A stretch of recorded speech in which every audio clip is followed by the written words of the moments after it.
Hello, and welcome to a new episode of Whispers of Inner Power. Today, I'm joined by Rachel Andreoli. Thank you so much for joining us, Rachel. Can you tell us a bit more about you and what you do? Hi, thank you for having me. This is exciting. This is my first one. I own Andreoli Strategies. I do training and personal development in the area of relational intelligence. So I help teams and organizations build social wealth and work on the what is traditionally known as soft skills, but is becoming more and more important in an era where machines can do a lot of what humans can do, except be human. I love that. I love what you just said. There's so many people that are freaking out with AI replacing us. And I love what you're saying that they cannot be Can't be human. humans. They can't do So that. we need to be more human, right? Yes, we do. Yes, Thank you in so much multiple for ways. in multiple ways. Yes, thank you so much for joining us today. You've shared with us a beautiful written interview that, if you're watching this video, I'll link to it under the YouTube part so that you can have a look at it on Substack. You told us in this interview that you were a stay-at-home mom for your son's whole life. And then he approached graduation, and that's when something shifted for you. Can you take us back there? Sure. My son is now 21, so this was 3 years ago, pushing 4 years ago.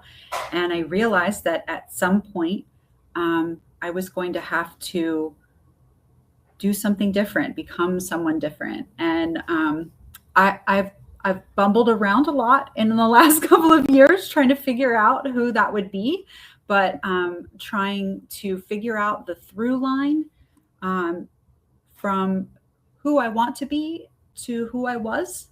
And for me, that through line happens to be connecting people. And it took me quite some time to figure that out. A lot of searching and therapy and all the things, but the main thing that I feel is my superpower is connecting people. How did you discover that? I mean, you said therapy and lots Yeah. of work, but how did that show up for you? So this is going to sound a little weird, but bear with me. I read a lot. I read a lot, a lot.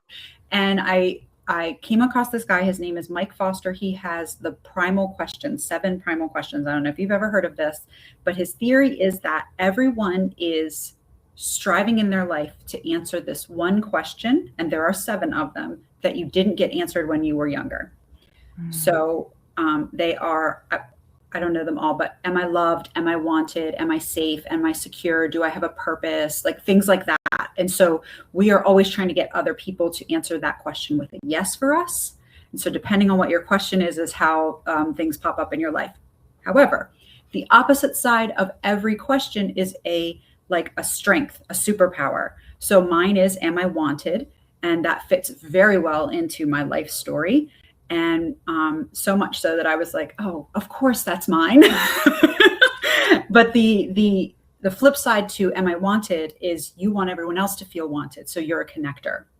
And so like the opposite of safe is you're a protector. So like you also have a strength that answers that question. The goal is to always answer that question with a yes for yourself. That's what his work is. So I answer, am I wanted with, within myself as a yes, not looking for it, externally. And so that was like one piece. And as people always say things to me like, I'm the mayor of my town, or you're such a great, you connect all the people, everybody. Like they always say that, always have said things like that to me. And when you have a strength, you don't really like, that's just what I do. I don't really, you don't really pay attention to it. Yeah.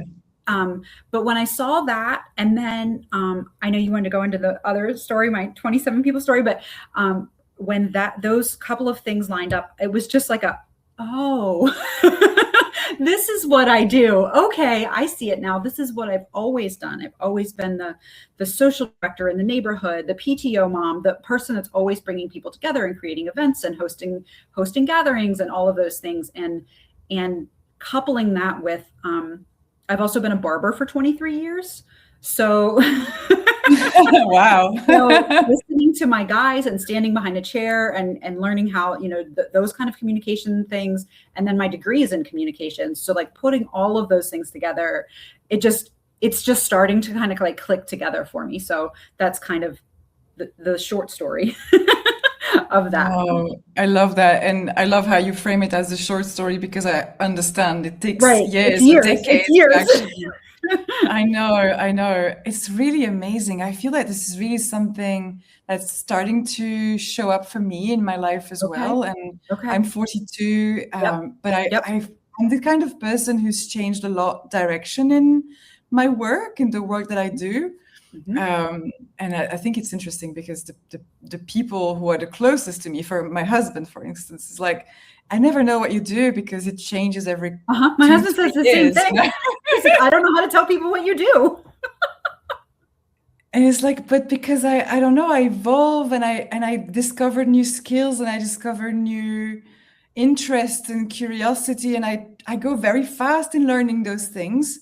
But I feel like it's really now that everything I've done in the past makes Is sense. lining up. Yeah. And even like what I studied, and I studied languages, Mhm. literature. Mhm. I was a teacher an English teacher in Belgium, that's where I'm from, Okay. for, I don't know, like 10 years. Then I became a Mhm. French teacher. I had my first business. But even the little jobs, like I Yeah. worked for a company, it was a European cocoa company of Brussels. And I was 18 or 19. And it was Yeah. just like a couple of months. And I remember thinking at the time, what the heck am I doing here? But I was given a lot of responsibility in making this summit of the cocoa industry happen in Oh, Berlin. okay. And I had to, like, they were like, oh, we need a prize. We need to give a prize to the best speaker or something. I was like, 19 years old. How do I, what I have to go to call company to create an object that we could give to people, but like, and now I'm like, but yes, because I work in marketing. I help small company in their marketing to do PR, to write, to just do the marketing thing at a little level. But I do the project managing things as well, which Yeah. at the time seems crazy, and now I'm like, easy. Yeah. Have you That's ever part heard my of linguistic intelligence? Have you ever heard of this term? I'm like, no, but yes. I'm in Right. between. Like you intrinsically know what it is, but like there's now people who teach this. So, emotional intelligence was like a bigger thing a couple of years ago. Now we're moving into, I say relational intelligence because people kind of know what that is. But when I was looking into this, there are people who teach linguistic intelligence, and it's the way to be able to communicate something because you possess a knowledge of the language so well. And I bet that's why, because you speak so many, you can do the copywriting and all the marketing, because you can your brain just like understands it in different ways. That's really cool. Yeah. Thank you for saying that. Yes. And I see like my deep attraction to psychology, for instance, and understanding people. And as a highly sensitive person, I think it's a wonderful way to use your trauma. How they say like empathy is like super empathy, of being really empathetic, is part of how you coped as a child. Yeah. So that's the negative side of it. But the positive side is like, I get you. I really, really get you. And so it's much easier to understand audiences, what they want, what they need to hear, how to reassure them. And I think it's really, really interesting that for so long, and I bet that was your experience as well, for so long, you're kind of wondering yourself what you're doing, where you're going. You have skills there, but really, what is the thing that ties everything together? And then bam, then you're like, yeah, of course. And then you're so busy being a mom that overshadows all of it, right? Like you can't pull that apart because you can't see past that. And so then when that's, someday you'll see, but when that's gone, when that, you could say wait, but however you want to say it, but when those responsibilities are gone, now you're like, okay, who am I now? And you have a chance, you have the space now to see it, to feel it, to figure it out. Where you're at with a little one, you don't have any space right now. I'm homeschooling, so yeah. You have zero space, no space. I mean, I have free time in the afternoons. We have a babysitter that comes, so I can Okay. work and I can do my things. I have a little bit of space, yes. But Yeah. at the same time, if I had to wait, like I counted the other day, because my eldest, she's 13, and my youngest son is 5, just turned 5. And I plan on homeschooling him until he's 18, which is 13 more years of my life. I'll be 55. Mm-hmm. Yeah. Yeah, I cannot wait. I cannot wait until I'm 55. I want to do both, but mindful, being mindful of my energy and my time at the same time. But yes, I get that. Like, I was a stay-at-home mom for 2.5 years. It was really needed. It was a pause for me that was like, I was burnt out from my previous business. And I was like, you know what? My son is too small. He was 2 years old. He needs me. I'm going to focus on my kids for now. And that was really a period, I think, that was really healing on many, very hard, very challenging. I was more tired than when I was working. But really healing in the sense of this can be enough for now. And this purpose of raising children, I think, is not celebrated enough or valued enough, but it is everything, because to be able to be present for them, you also need to be present for yourself somehow, not professionally, but like in a sense of, can I regulate my nervous system? Can I see what I'm projecting onto them that I don't want to project onto them from the past, or things like that? I mean, not everyone does that, obviously, but it's just, it felt to me like it was a moment to really stop associating my worth with how much money I make or with what I bring to the world professionally, but what I bring to the world through being present for my children, if that makes sense. That's funny that you say that, because I actually struggle with the opposite. So because all I did was mom, I never made any money. And I struggle now in my business, believing that the things that I've always done are now worth charging money for. So I have the opposite problem that I don't have. So I that's a work in progress. That is something I have uncovered, is that, for 20 years, people say things to me like, well, we won't put Rachel on the loan. She doesn't make any money, or, things like that are true and not meant to be hurtful. But over time you internalize that, well, what you do isn't worth, to the world.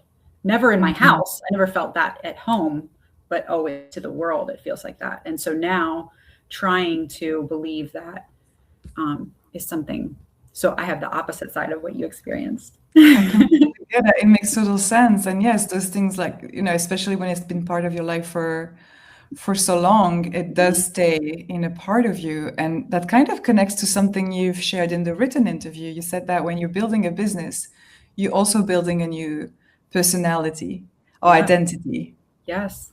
I think that building a business is the biggest personal development journey you could go on. When you're building it on your own, by yourself. Yes, I think, it's and this for me is I don't want to say it's a passion project, but this is me following my heart and my desires. So it's not necessarily driven by, a need to produce income, or like, so this is, it's a little different because it's more heart-centered. So I'm trying to find a way to build something that's successful monetarily, but also reflects what I want to put out in the world. And so through that, the journey is figuring out, okay, who is that you want to put out in the world, and being confident enough in that before you can step outside and say, here's what I am, here's what I do. And that's been, and I work with a lot of small business owners. I ran a column in the newspaper for small business owners. I did like a lot of stuff with small business owners. And I feel like that's a pretty common journey for people, especially those in more like the helping spaces. Not necessarily if you're like a moving company, like that's a little different, but you know what I mean? But like the people who are coaches or nutritionists or, holistic healers, like that kind of, because you're in it, because your heart, that's part of who you are, your heart. And then you're trying to put a price on it, a cost to it.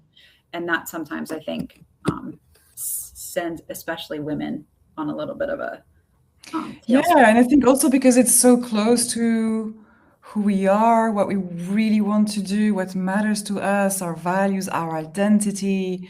I find it so much harder sometimes to also deal. Like I've been an entrepreneur for 10 years, and I completely agree with you on the fact that it's self-development, because you cannot keep doing it without, it's like a mirror. It just puts this thing in your face. You're like, hey, you haven't dealt with that. You haven't dealt with rejection. You haven't dealt with abandonment. How do you feel when a client who used to work with you now doesn't want to work with you anymore? Yep. And what about this thing that you put your heart in, and not as many people as you thought bought it or want to buy it? How do it is always something. There's so many. I mean, there are triggers in life, because that's what it is. Sure. You cannot avoid the triggers. I think this is part of being alive. We can learn to cultivate safety inside of us, but that comes with work, really, with therapeutic healing work. That it's I think it's beautiful. It's a lot of expanding your capacities, like your capacity to hold things, to do more in less time, like all of the things. You've got to expand what you thought you were capable of before to hold this new thing that's important to you. You want to build it. And so you have to do, this work to get there. Or you can just not. And a lot of people do. I think a lot of moms try to fashion a business around being a mom and allow for flexibility and those kinds of things. And it doesn't always work. Sometimes I feel like I'm behind, like, oh my gosh, I'm 45. I'm just getting started. Like, I don't have any of this knowledge that people have. And then I think, but I never had to leave my kid and go to work. Like so I didn't have like those kinds of issues. So now I just try to trust. We were trusting earlier, right? Just try to trust that, this is the right time for me, and that things will fall into place as I need to learn them, and those kind of things too. Yeah, absolutely. And I think it's interesting because I've spoken to a lot of women entrepreneurs, a lot of different levels and different ages. Yeah. And they all say, I feel like I'm behind. Oh, isn't that a commentary on something? It really is. And when I was starting, it was 10 years ago. So I was 32, but I felt I would always be behind because I could only do this part-time. And so I was comparing myself to people who had started at the same time as me or a couple of years before me, and they were so much far ahead. Yes, but they weren't homeschooling their kid, and it's like always like, oh, but so I'll never make it because they have like the whole day to work on their stuff, and I have 5 hours. And you know what I discovered when my second child was born? I had a kind of, well, it's my show, I can say bad words, kind of a fuck it moment where I just realized I have so little time that somehow this time I have for my business, first I have to make it count. It has to be for things that really matter. Yeah. Not like social media, which we'll talk about in a moment. And I have no time for self-doubt. I have no time. The moment I'm writing this new blog post, for instance, I don't have the luxury of thinking, this is it, who am I to write about this? Just write it, send the email, do it. And in a way, that's an advantage. It forces the action. Yeah. I get you. That makes sense. I do. I would say, because I have the luxury of time, right now I have the luxury of time, I can spiral for like a whole day. I'm getting better at it, but you can spend a day watching clips of someone and waste a whole, and it's just gone. And so I could see how having constraints could help you put some rails on it. Yeah, exactly. Yeah. Talking about spiraling do we say spiraling or spiraling? Spiraling, yeah. Spiraling. Talking about spiraling when we see content by someone else. This is definitely something that was happening on the daily basis when I was on social media. One of the reasons why I left, and you shared with us that you also quit social media. Can you tell us about what made you want to quit and what happened after? Okay, so I've only quit Instagram. I feel so. Here's my little theory. I feel like Facebook is like the yellow pages. Like you have to just have a presence but I don't do a ton on Facebook.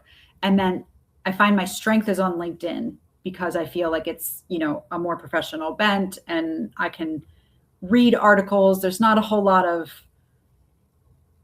drama. There's not a lot, you know, there's not a lot of that. So I do okay on LinkedIn, and I've actually been using it as a networking tool and just like cold DMing people and saying like, hey, how are you? And I've met some in real life, and I've met, you know, like it just, and it's been, to me, when we talk about the nervous system regulation, even though I teach relational intelligence, walking into a room of 300 people at a networking event still sends me, like, I still get really, really, and I'll just tuck, right? Like I just tuck in. So for me, it's more beneficial to reach out like that, a one-on-one, and a, hey, how are you doing? I see you're working on this. I find this really cool, versus like, here, go in a room and make friends. You know, so I use it like that. But I decided to leave Instagram in November of last year. I decided to leave a couple of things in my life. Instagram was one of them. I never liked Instagram. I'm not, my son says I'm not a visual storyteller. So, Okay. he does digital marketing. He does videography. He's on Instagram all the time, but that's not, I guess, maybe how my brain works. I'm not really sure, but all I think is like, I can't stop comparing myself. This feels terrible. I'm just putting things in the mill to keep the mill eating. Like, I'm just feeding this machine because that's what it demands of me. And then I was like, you know what? Like, I'm actually the human. I'm actually in charge of this, and I don't have to participate. So I deactivated my account, and then they make you wait for a month. So do you know that? Like, if you deactivate Instagram, they're like, okay, well, we won't delete it for a month just in case you change your mind. So if you click on anything anybody sends you that's like an Instagram reel or something, then you reopen it back up because it's, yeah. So you have to be really careful. Anyway, so I made it through. I closed it down, and my life is a better place. Like, I didn't think about it before. I don't think about it now. I don't think for my particular business, it really matters that. Like, I can see if you're a interior designer, or, you know, you have a visual kind of job where the things you produce are need to be visually appealing. Okay, I see that. It's just more than I care to deal with. So Yeah. my life is blissfully better now. And that's the most important thing. And I think it's a permission slip that a lot of people need to have. Yeah. I feel, I hear, I'm on Substack mainly. Okay. It's not really a social media. You know, it's a platform. I mean, if people are watching this on Substack, you know what Substack is, but it's a platform where you can blog. That's kind of a blog / Yeah, I didn't realize newsletter. you It's could put sent out. videos on it. I thought it was just a You writing. you can put videos, you can host your podcast, you can go live, and there's like this this feed where you can also post notes, a bit like X, Twitter, but for people who are creative and intellectuals. Basically, that's what a space is. Okay. I never used the feed before because I really wanted out of social media completely. I didn't want the thing of having to put out content that, you know, but the beauty of that algorithm is that I can post something today and it can still get visibility in 6 months, which is really something that is missing from places like Instagram, etc. So I started doing it now to just connect more with people. That's the place where I play and have the relationship that you were talking about Yeah, I'll have before. to check that out. I've never really explored it at all. Well, be my guest. It's awesome. It's awesome. Right, I was on this. Reddit is a little bit like that. It's like more grassrootsy, homegrown, like less like an algorithm and more like people like asking questions and answering and helping each other out. It can get weird. Like, there's obviously weird rabbit holes, but that one has a little bit more of a non-corporate kind of feel. Like, it's right. Yeah. I feel that. I was on Instagram before, so I started my first account. It was 2016 or 17 for my first business. I was a teaching business. I was teaching French, and it worked beautifully, honestly, at the time. So I had 5,000, 6,000 followers, and I was doing videos before the reels were a thing.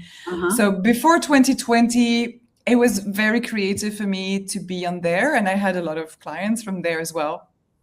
I feel that 2020 was the big shift. Oh, okay. I didn't have it First before. of all, I became tired of it. That's the first thing. Yeah.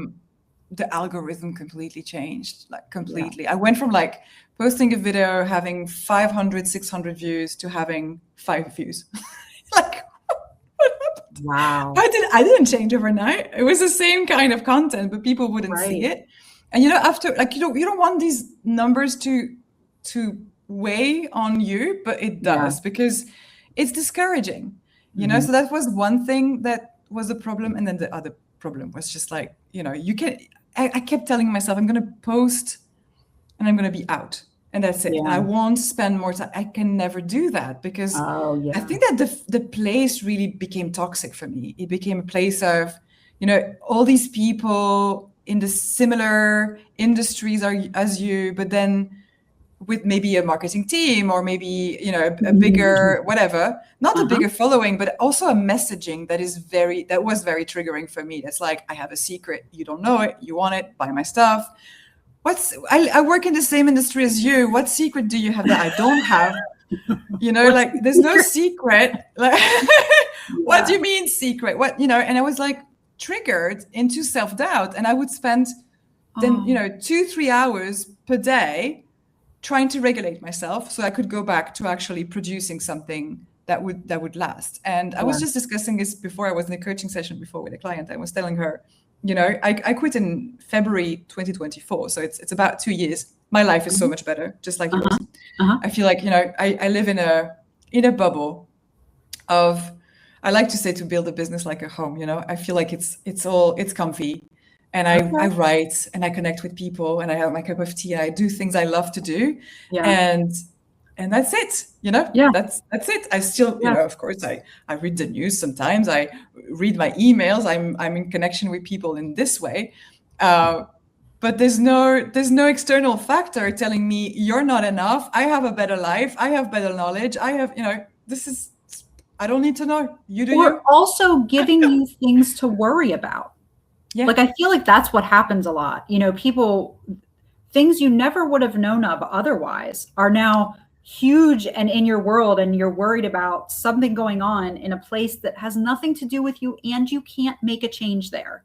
So the removal of agency from those kinds of things, the lack of being able to do anything, but still getting spun up about it it's not good for us. I don't care what anyone says. It can't be good for us. Like, that's just that powerlessness feeling, that I think that's what's like fomenting some of the rage. Like, we all feel like everything's terrible and we can't do anything about it. Like, that's that can't be good for us.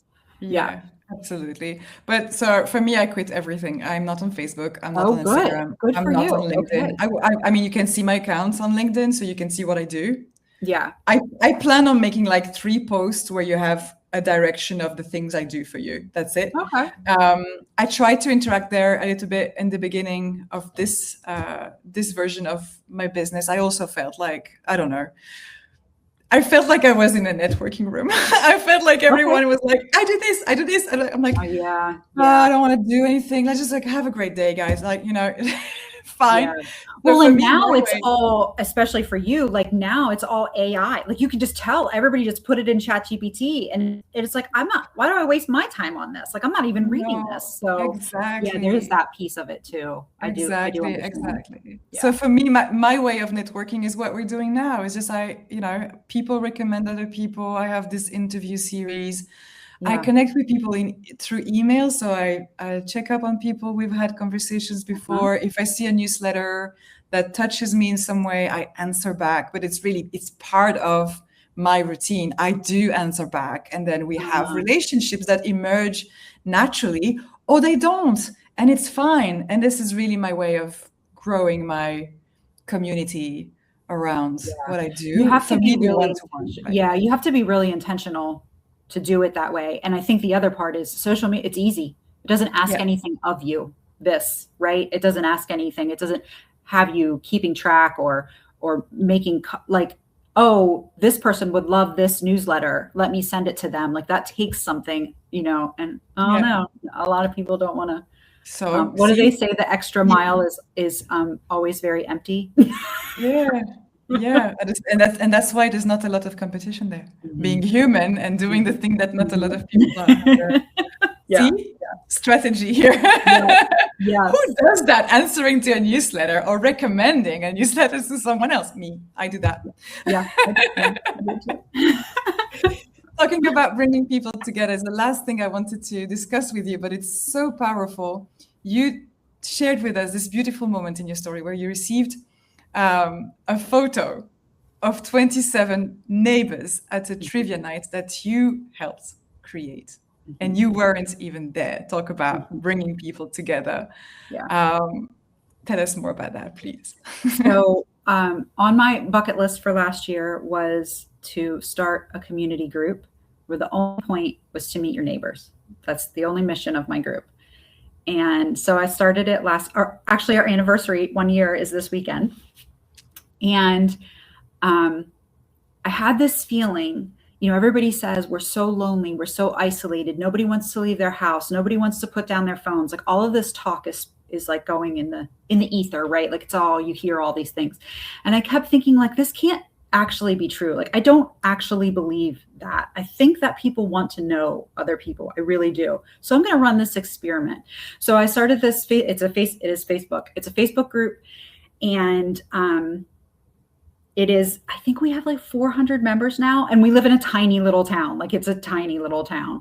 And the only rule is that you have to live in the zip code. You have to live here. So, which I get some pushback about sometimes, but whatever. So we have had over 100 events. We do the trivia nights, we do game nights, we just hang out at people's houses. We started a college of knowledge where people are sharing their skills.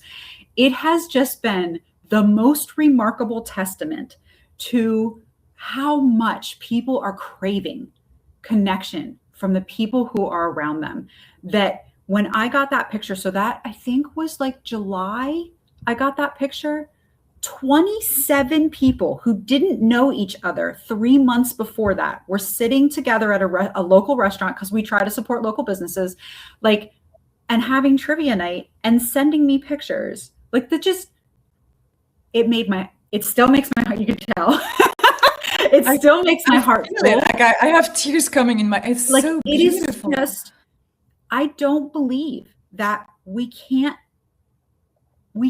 be friends with people who are on different sides of a political spectrum or whatever, a million different reasons why we think that somebody else is not like us. I don't believe it. It is not my lived experience. It's not that I've never seen discrimination. It's not that I've never been, had somebody say something insensitive to me, or it's not that I'm living in a fantasy world. It's just that I don't believe that that's the way we really want to live.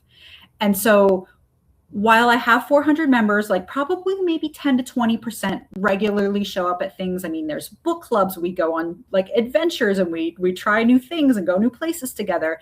What the most surprising thing was to me that it is mostly empty nesters. So that I didn't see coming. But it is all these people who, live in a place where their kids are grown and their jobs are established, and they're lonely, and they needed just a place. They just needed a platform and somebody to say, here's other people who want the same thing. And now it has grown into people will post on there like, hey, you guys want to go to breakfast? And then like a little group will go to breakfast together, and I'm not in it anymore. Do you know what I mean? Like I still do main events, but it's now they're making friends, and they see each other at the post office and the grocery store, and they snap pictures and send them to me of them at the, they run into each other at the restaurant up the street, and look who I saw. And like that, we're humans. We need that. I will, I will stand on my soapbox all day for that. But it has just been, so that was the capstone to me realizing, oh, not only am I really good at this, people want it, people need it. And now I just need to figure out the best way to translate that into a business, which is, kind of where I am at the moment. It's so beautiful. And thank you so much for sharing the whole story of how it came to be. I'm not going to move away from this, because I think it's a beautiful way. I want to end with these very positive feelings that you gave us by sharing the story. Yeah. It's such, what I feel is hope, really. It's really hope. Yeah. The story is a story of hope, because I think we forget that. And especially when you work online, it's very isolating. And we are in a world that is very individualistic. That's what we say. That's the image we have, where everyone is there for, fighting for themselves and very, self-centered. But then you're showing us a completely different story, and that it's not that hard. It's not that hard. That's like my biggest takeaway, is that everybody feels this way. Just say hi. Just say hello. Just put your hand out or hand up, however it's easiest for you. And if somebody rebuffs you, or they're nervous and they can't look at you, whatever, it's not your fault. You know what I mean? Like, do it again. Keep doing it again, because like, we're all creating this. Like, I refuse to believe anything else. Honestly, like, this has just been, it happened so fast, and so many people in our tiny little town, that I just really think that we all need this. And the most important lesson is just go first. Just go first. Say hello. Be a human. And I think people are possibility. So you never know where your next friend, your next opportunity, your next cool idea, your next adventure, you never know, but they're all housed in other people. So to expand your life, I feel like that's how. But anyway, sorry. Oh, Rachel, thank you. No, thank you so much. Thank you so much for your experience, for sharing that, for your stories, for your time. It is really, really, really valuable. I know some people, I know for sure that are going to watch this, and how much is going to land for them. I know it's how it's landing in me. So thank you so much. I will add below links to your websites.